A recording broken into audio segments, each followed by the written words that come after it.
ପୂର୍ବଜ କେଉଁ ଜାତି ଆଡ଼କୁ ପ୍ରାୟ 20 ନିୟୁତ ବର୍ଷ ପୂର୍ବେ ଏସିଆ ମହାଦେଶରେ ଚଳପ୍ରଚଳ କରୁଥିଲେ?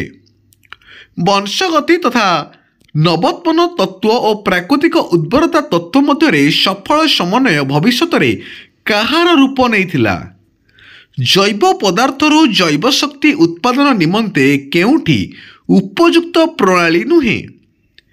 ଗୋବର ଗ୍ୟାସ୍ ପ୍ଲାଣ୍ଟରେ ଧାତୁ ନିର୍ମିତ ଷ୍ଟୋଭରେ ଅମ୍ଳଜାନ ଅନୁପସ୍ଥିତି ଓ କେଉଁ ବ୍ୟାକ୍ଟେରିଆରେ ବଢ଼ିପାରେ? ଅନୁପସ୍ଥିତିରୁ କେଉଁ ବ୍ୟାକ୍ଟେରିଆ ବଢ଼ିପାରେ?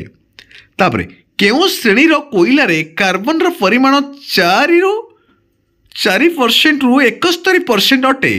ଭଲ କ୍ୱେଶ୍ଚିନ୍, ପ୍ରାକ୍ଟିସ୍ କର। ନିର୍ମଳ କ୍ରିଏସନ୍ ଆପଣମାନେ ଦେଖୁଛନ୍ତି, ସବସ୍କ୍ରାଇବ୍ କର, ବହୁତ ଇମ୍ପୋର୍ଟାଣ୍ଟ ଅଛି।